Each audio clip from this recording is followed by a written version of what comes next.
지난 시간 제17품 궁극의 경지에 내가 없다 17품 지난 시간에 이어가지고 오늘 394페이지 일체가 모두 법이다 들어가겠습니다. 시고 열애설 일체법 계시불법.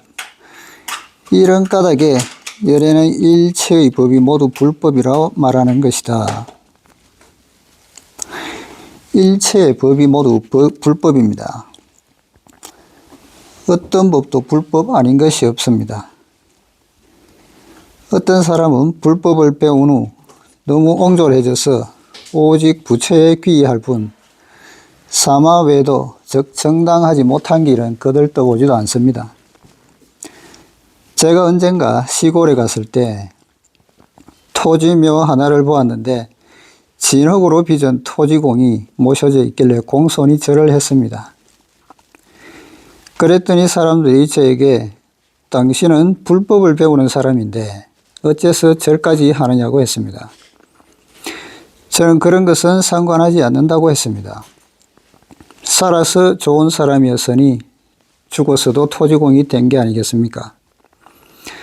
저야 반드시 좋은 사람이라고는 할 수 없으니 죽어서 그 토지공이 저를 관리할지도 모르지 않습니까? 그러니 미리 좋은 인연이라도 맺어두는 게 아무래도 낫겠지요. 여러분이 불법을 배우고 삼보에 귀의하는 것은 훌륭한 일입니다. 그렇지만 여러분 자신이 바로 살아있는 보물입니다. 이건 농담이 아닙니다. 진정한 불법은 세속적인 것이든 탈속적인 것이든 일체를 공경하는 것입니다. 이것이 바로 부처의 정신입니다. 부처는 사람을 업신여기지 않습니다. 단지 바르게 배워야 한다는 것을 가르칠 뿐입니다. 왜 업신여기지 않을까요? 이게 사람, 중생 전부가 평등하기 때문에 그렇죠. 이 산나만상 모든 중생이 다 우리 마음이 만들어내는 것인데 우리 마음이 만들어내는 자체가 곧 평등하다는 뜻이겠죠. 어떤 것은 뭐 우리 마음에서 나오는 게 아니고 이런 게 아니고 전부 다가 우리 마음에서 나오는 것이기 때문에 그 평등성이 있기 때문에 내가 다른 사람을 업신여긴다면 내가 내 자신을 다른 업신여기는 것하고 마찬가지라는 이야기겠죠. 부처는 경전에서 말합니다. 일체 성현은 모두 무의로 법을 삼으나 차별이 있다. 일체 성현, 개의무의법, 이유차별이라고요.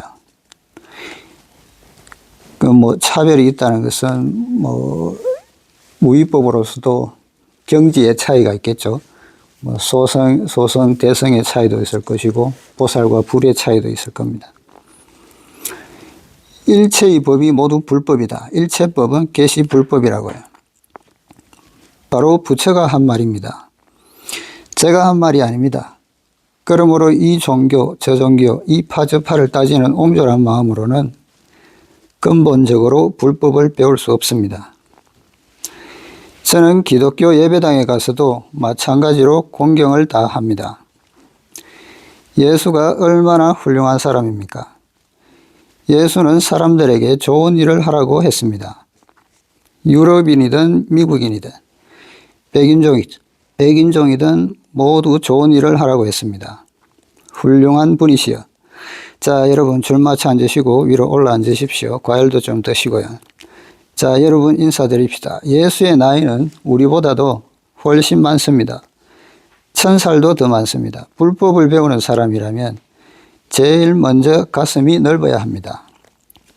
그러므로 불법을 배우는 사람은 먼저 항시 미소를 지으며 말하는 보살의 크나큰 도량부터 배워야 합니다. 배포를 좀 더 키워서 만상을 포용해야 합니다. 무엇이든 다 좋고 무엇이든 다 옳습니다. 일체의 법이 모두 불법입니다. 이 세상의 삼라만상 모든 현상이 모두 불법이라는 거죠. 요전 시간에도 이야기했지만 금으로 그릇을 만들면은 각각의 차별상이 있겠죠. 뭐 컵도 있을 것이고 그릇도 있을 것이고 촛대도 있을 것이고 많은 차별상이 있을 텐데 그 만상이 전부 다 본질은 금이라는 겁니다. 그래서 그 만상에서 금이라는 본질을 볼 수 있다는 거죠. 그래서 일체법이 모두 불법이라는 겁니다. 먼저 부처의 가슴부터 배워야 합니다. 어떤 사람을 대하더라도 항시 자비로운 미소를 잃지 않아야 합니다. 이것이 바로 불법입니다. 수보리여 소원 일체법자 적비 일체법 시고 명 일체법. 말한 바 일체법이라는 것은 곧 일체법이 아니니 이런 까닭에 이름이 일체법이다. 부처는 다시 한번 뒤집습니다. 무엇을 일체의 법이라 하는가? 일체의 법은 모두 공이다. 우리는 방금 말했습니다. 그에게 공경을 표할 뿐이라고요. 공경을 표하는 건 역시 공입니다. 그러므로 일체의 법은 일체의 법이 아닙니다. 이것은 관념상의 문제입니다. 관념상으로는 하나의 법이 있다고 하면 곧 있는 것이고 공이라 하면 곧 공인 것입니다. 이 때문에 일체의 법은 일체의 법이 아니요. 그러므로 이름이 일체의 법이다 라고 한 것입니다. 여기 일체의 법이라고 했는데 용수보살의 중관론에 보면은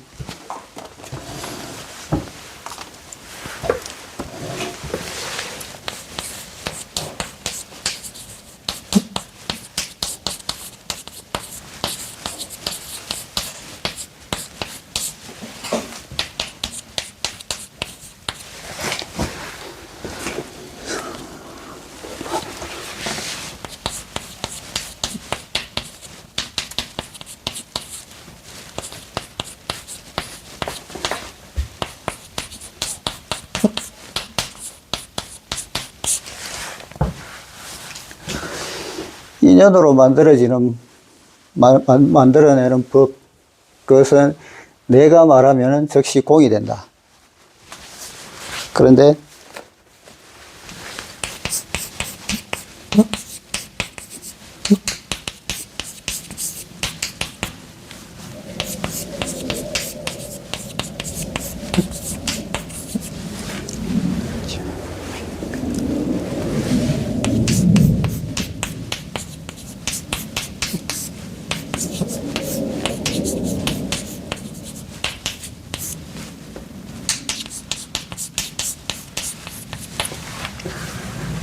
영명, 위, 가명. 또한 이름은 거짓 이름이 되고, 또한 중도이다. 이게 뭔 말이냐 하면은, 모든 법은 인연으로 만들어진다는 거죠. 인연은 우리 마음이 만들어내는 것인데, 우리 마음이 인연에 의해서 모든 삼라만상을 모두 만들어내는 거죠. 그 법은 내가 말하면 곧 공이 된다. 그래서 내가 말한다는 것은 깨닫고 나서 보면은 공이라는 거죠. 실제로는 허상이다. 있는 것이 아니라는 거죠. 그 일체법이 아니라는 거죠. 또한 그 이름이 있는데 그것은 가명일 따름이고 임시로 붙여진 이름일 따름이고 그것은 또 중도이다. 그래서 보면은 일체법이라고 하면은 지금 우리가 보는 거 이 자체는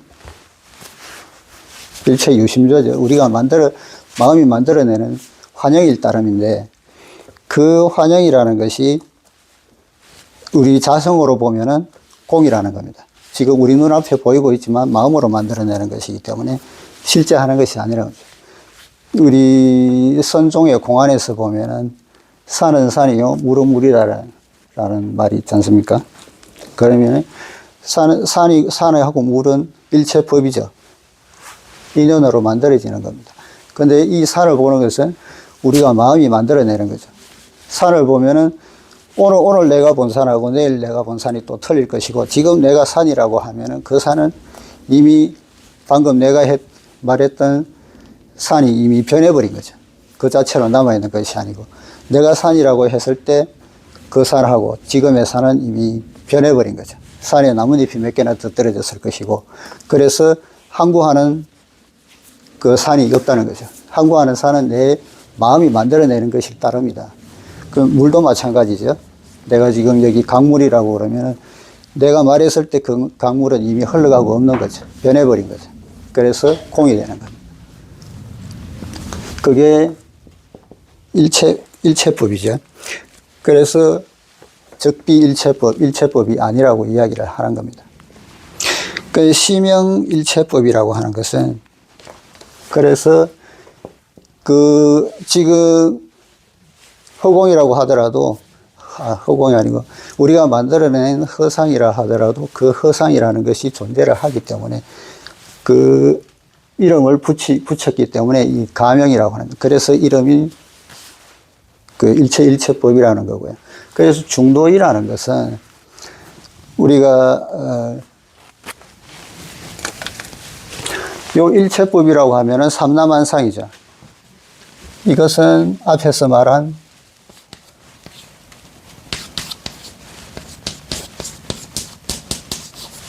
무허입니다. 허한 것이 아니라는 거죠. 그런데 이것은 아까 적비일체법이라고 그랬죠. 적비일체법이라는 것은 그것은 공이랍니다. 적비.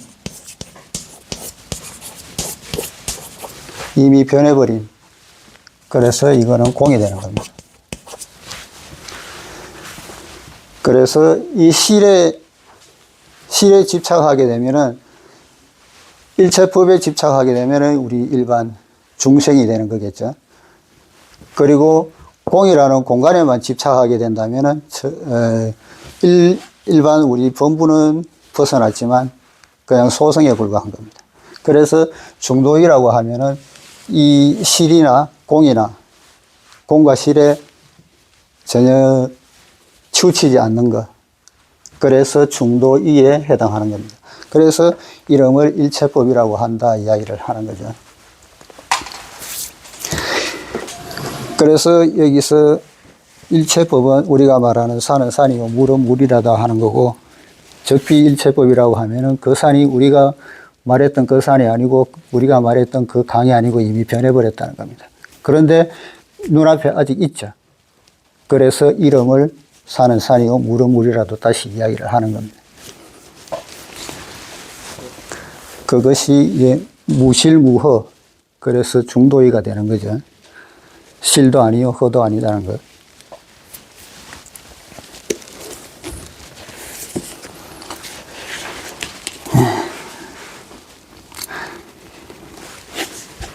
그리고 다음에 수보리, 비유, 인신장대. 수보리여, 비유하자면 사람 몸이 크고 장대한 것과 같다. 장은 뭐 키가 큰 걸 테고 대는 이제 몸집이 큰 거를 이르겠죠. 수보리은, 수보리가 말했다. 세존이시여, 열애설 인신장대. 열애께서 몸이 크다고 한다면 적위 비대신, 곧 몸이 큰 몸이 아닙니다. 시명 대신, 그 이름이 대신입니다. 큰 몸입니다.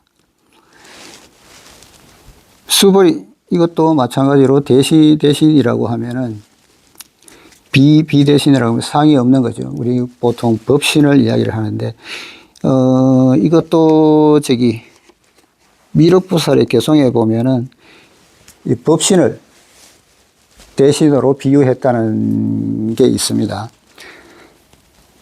그래서 이 법신은 모든 장애를 여의고, 그 다음에 존재하지 않는 곳이 없다는 거죠. 모든 곳에 하고 공덕이 크기 때문에 대신이라고 한다라는 구절이 있습니다. 그래서 법신을 대신이라고 비유를 든 거죠. 우리 이 몸은 응신이겠죠. 그렇게 따지면은. 응신이면서 법신의 종자를 가지고 있는 거죠. 우리가 단지 아직까지, 눈을 못 뜨고 있는 것일 뿐, 우리도 법신을 가지고 있다는 겁니다. 그 응신으로, 도를 깨친 분이 이제 석가모니겠죠. 그래도 우리도 여전히 불성을 가지고 있다는 겁니다.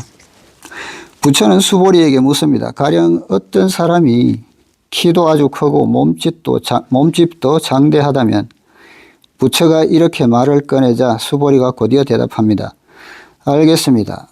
어르신께서 말씀하신 바 어떤 사람이 키가 크고 몸집이 장대하다는 것은 실제로 그 사람을 묘사한 것입니다. 그 사람이 그렇게 크고 장대한 것을 본 적이 없습니다. 부처는 수보리의 말을 듣고 다시 말합니다.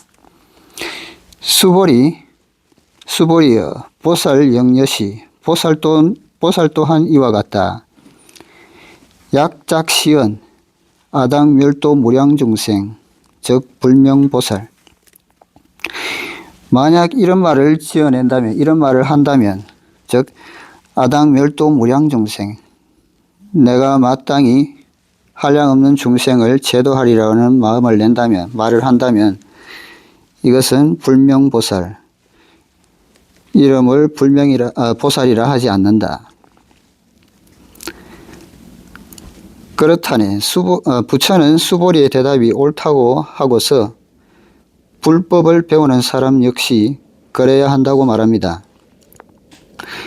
가령 불법을 배우는 사람이 다가와서 한참을 나무아미탑을 외고서는 자 절하시오 나에게 고마워해야 합니다. 내가 그대를 위해 염불하여 그대를 제도하리라.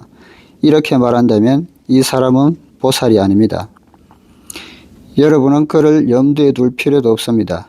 그의 불법은 옳지 않기 때문입니다. 진정으로 보살도를 행하고 중생을 구제하며 다른 사람을 돕는 사람에게는 마음속에 다른 사람을 제도한다는 생각이 조금도 없습니다. 그래서 미륵보살 개송에 보면은 이런 구절이 있다고 합니다.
그래서 내심 수행하는 데 있어가지고 내면을 수행하는 데 있어가지고 내가 보살이라는 마음이 있다면은 내가 보살이라는 생각이 든다면은 차적 장의심 이것은 곧 마음의 장애가 돼가지고 위어 부주도 그러니까 머무름이 없는 도에 대한 위배된다. 그래서 도가 아니라는 거죠. 그래서 내가 보살이 되겠다. 내가 보살이다 하는 그런 마음이 생기는 그 자체가 마음의 장애가 돼가지고 그 자체가 보살이 아니라는 겁니다. 그런 마음을 가지는 자체가 보살이 아니라는 거죠.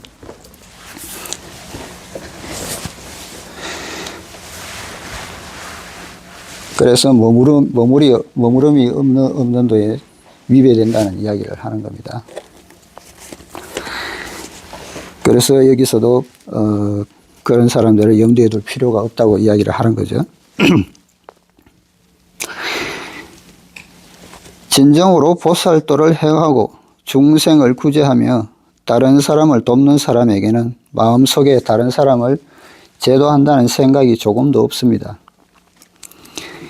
만약 그런 생각이 있다면 이미 죄를 범한 겁니다. 보시의계를 범한 겁니다. 즉 앞에서 이야기했던 무주상 보시, 머무름 없는 보시에 위배되는 거죠. 절대 이런 생각을 가져서는 안 됩니다. 그러므로 천하의 중생을 모두 제도하고 천하의 창생을 모두 구하는 사람에게는 마음속에 조금도 사사로운 생각이 없으며 조금도 자기가 숭고하다는 생각이 없습니다. 그래서 몸으로는 유의법을 행하면서도 마음으로는 무의법에 이르러 있는 것, 그것이 무의법이라는 거죠. 하이고 수보리. 왜냐하면 수보리야, 실무유법 명의 보살, 실로 아무것도 없는 법을 일러 보살이라 한다. 시고 그런 까닭에 불설일체법, 부처께서는 일체법에 무와 무인 무중생 무수자, 일체법에는 무와 무인 무중생 무수자가 아인 중생 수자가 없다고 말한다. 그래서 지금 이렇게 아무 보살이라는 생각, 마음을 내지 않는 것 그 자체가 이상이 없다는 이야기겠죠. 진정한 대보살은 부처와 마찬가지로 결코 어떤 것도 얻는 바가 없습니다. 그에게 법보가 있다고 말하는 것은 세속적인 생각이며 공리주의적 관점입니다. 그를 왜 보살이라 하겠습니까? 그가 변화무쌍하고 광대하며 일체의 것에 집착하지 않고 일체의 것에 머물지 않기 때문입니다. 진정한 보살은 아상, 인상, 중생상, 수자상이 없습니다. 수보리, 약보살 작시연, 아당 장엄불토, 시 불명보살. 수보리여, 만약에 보살이 내가 마땅히 불토를 장엄하리라는 말을 한다면 이는 이름이 보살이 아니다. 보살이라 할 수 없다. 부처는 수보리와 동일하게 말합니다. 가령 불법을 배우는 사람이 내가 만약 성불한다면 내 불국천당은 지금의 인류 관광호텔보다도 더 멋있을 것이다. 아미타불의 국토라 하더라도 이보다는 못할 것이다 하고 말했다고 합시다. 불경에서는 유리로 바닥을 만들었다고 하니 아마도 대리석으로 만든 것만큼 아름답지는 못할 겁니다. 불경에서 말하는 칠보행수, 칠보행수라는 것은 이제 극락정토를 뒤덮고 있는 칠보로 된 나무라고 하는데, 이 나무는 순금, 백은, 유리, 수정, 호박, 옥, 만호 중 한 가지 보물로 된 것도 있고 여러 보물로 이루어진 것도 있어서 나무가 반듯하게 정돈되어 있어 장엄의 극치를 이루며 바람이 불면 아름다운 소리가 나서 어떤 음악도 이에 비할 바가 없다고 하는데요. 이런 칠보행수라도 현대 과학을 이용해 꾸며 놓는다면 그보다 훨씬 더 아름답게 만들 수 있을 겁니다. 가령 내가 성불했다면 반드시 아미타불의 국토보다도 더 아름답게 만들어서 아미타불을 모셔다 놓고 한번 비교해 볼 겁니다. 어떤가요? 이것이 보살심이겠습니까? 이런 것은 보살심이 아닙니다. 여기서 부처는 성불하면 어떤 사람이라도 모두 거의 불국을 갖는다는 것을 말합니다. 소위 장엄불토란 물질적으로 장엄한 것이 아니라 마음이 장엄한 것입니다. 마음이 선하고 공덕이 원만하며 생각이 청정해야만 비로소 진정으로 장엄하다 할 수 있습니다. 곧 우리 마음이 선하다는 것은 우리 부처처럼 자비한 마음이겠죠. 자비한 마음을 내고 공덕이 원만하다고 그러면 부처와 같은 행을 하는 것.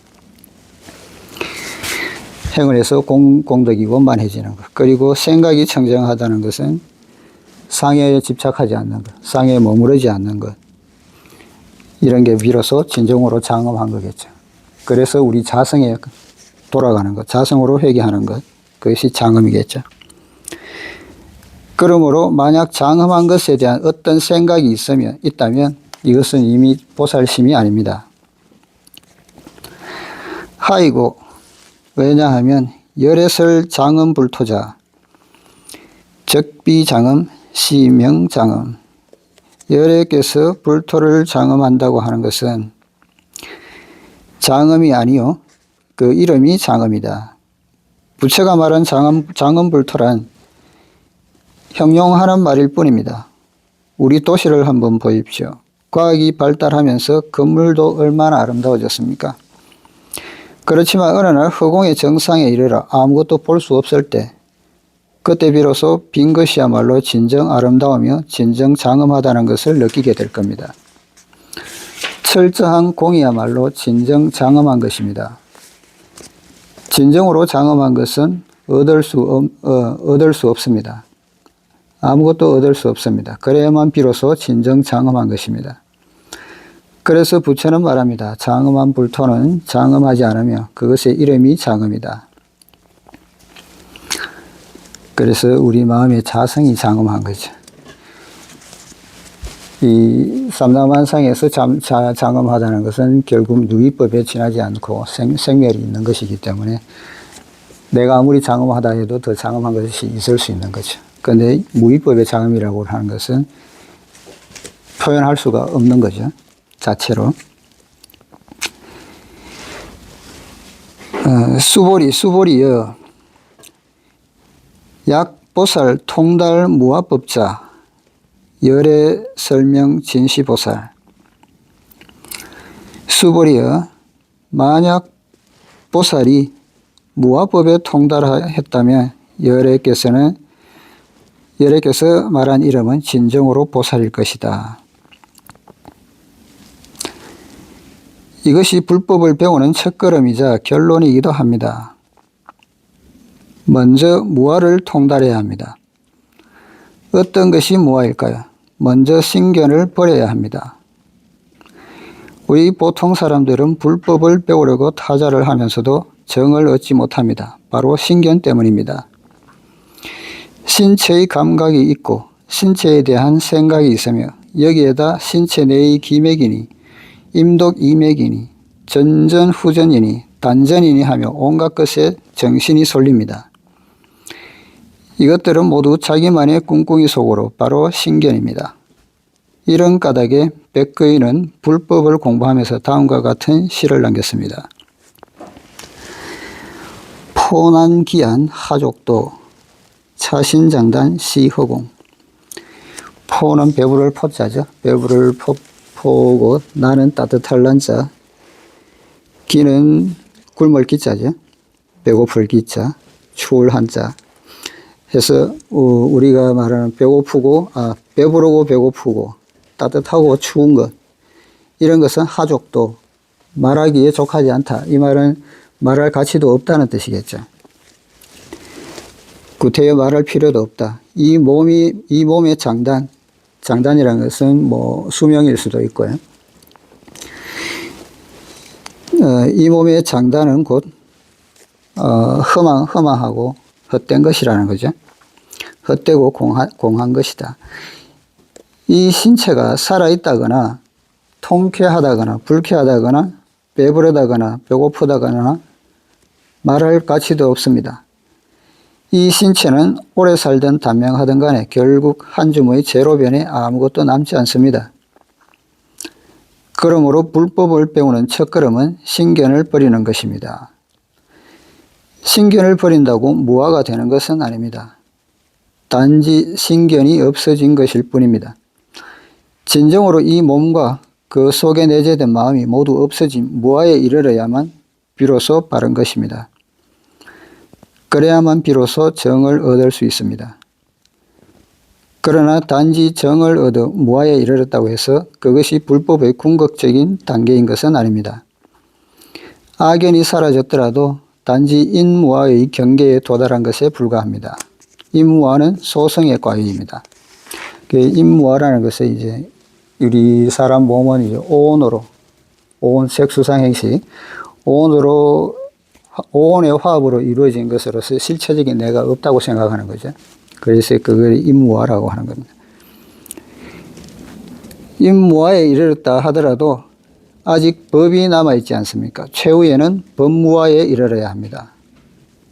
그래서 법무화라고 하면은 이제 모든 것은 인연 따라 일어나기 때문에 그래서 모든 것에는 실체가 없다고 보는 것. 그 모든 법에는 실체가 없다고 보는 것이 법무화입니다. 이것이 바로 부처가 말한 안욕따라 삼약삼보리입니다. 법무화에 이른 것을 임법 이무화라 하는데 여기에 이르러서 성불을 합니다. 최후에는 공조차도 공이 되어 공 또한 존재하지 않습니다. 그래서 임무화라고 하면은 내가 공인 것, 아공이 되겠죠. 이 법무화라고 하면은 법이 공인 것, 법공이 될 테고, 최후로는 이제 공도 공이 아니라는, 공도 공이라는 공공이, 삼공이 이루어지면은 드디어 성불을 할 수 있다는 겁니다. 여기서 잠깐 조금 더 하면은, 미륵보살 개송 중에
부달진 법계, 진짜 법계에 도달하지 못한 상태에서 기 또 중생이, 그러니까 중생을 제도하고자 하는 뜻을 일으킨다면은 급청정, 요거는 또 뭐 청정은 또 장음으로 되어 있는 경우도 있는데,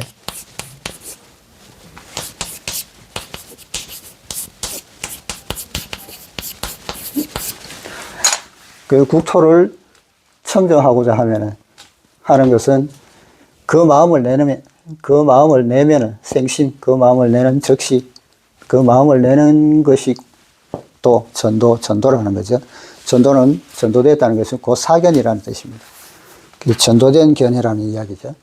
그래서 진정한 법계에 들지 않은, 진정한 법계라는 것은 우리가 보통 말하는 일체법이 환영에 불과하다는 것, 그 자체를 알아내는 거죠. 그것 자체를 본다는 겁니다. 그런 경지에 이르지 못하고서 중생을 제도한다는 마음을 낸다고 그러면은 그 중생을 제도하고자 하는 마음, 내지는 국토를 청정하게 하고자 하는 마음, 국토를 장엄하게 하고자 하는 마음, 그런 마음을 내는 즉시 그것은 전도된 견해에 따릅니다는 겁니다. 전도된 견해라는 거죠. 그래서 보살이라고 하면은 이 법계에 들었을 때 진정한 법계에서 모든 것이 허망하다는 것을 알고 난 뒤에 깨달음을 얻었을 때 무아법이죠. 그 아공, 무공, 아공, 법공, 공공에 다 들었을 때 비로소 보살이라 할 수 있다는 이야기를 하는 겁니다. 그래서 통달무아법이라고 이야기를 했겠죠.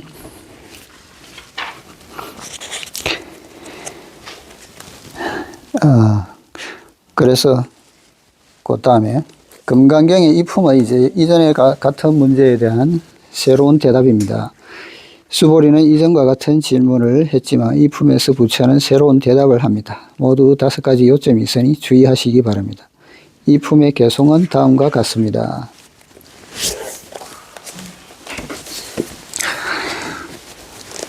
단공위괴 괴비진. 단은 이제 뭉칠 단입니다. 뭉친다는 뜻이죠. 공을 뭉쳐서 괴는 이제 덩어리라는 뜻입니다. 흙덩어리 할 때 덩어리를 만들어 괴비진. 그 만들어진 괴는 비진, 진짜가 아니다는 거죠. 헛된 것이다, 진짜가 아니다. 분괴위공 공역진. 분은 이제 가루분자, 가루로 만든다는 거죠. 그 덩어리를 가루로 만드니 공으로 돌아가는데 공이 되니 공 역시 먼지로다. 공역진, 공 또한 먼지로다. 망상현주 종정묘. 요 망상이라는 것은 전설 속에 나오는 동물이라고 하는데요. 물에 사는 보통 우리가 간단히 말하면 용 정도 되겠죠. 현주라는 것은 이제 현면 준대 여의주 정도로 보시면 될 것 같고요. 종정묘. 종적이 묘연하다. 망상현주가 종적이 묘연하니 고유색상 환인인. 고로 색상에 머물러 물질의 상에 머물러서 사람마다 환상에 젖어 있는다. 즉 공이 뭉쳐 덩어리 되니 덩어리는 헛된 것이요. 예전에 노장에 대해 강연하면서 말씀드린 적이 있지만 도가의 담초라는 분은 이렇게 말한 적이 있습니다. 공이 뭉쳐 덩어리가 되면 덩어리만 보이지 공은 보이지 않는다. 단공위계 경계의 불경공. 덩어리만 보이고 불경공, 공은 보이지 않는다는 거죠. 아무것도 없는 허공에다가 건물 하나를 지으면 허공은 보이지 않고 단지 건물만 보입니다. 그렇겠죠. 허벌판에다가 건물 하나 서 있으면 그 건물이 또렷이 보이겠죠.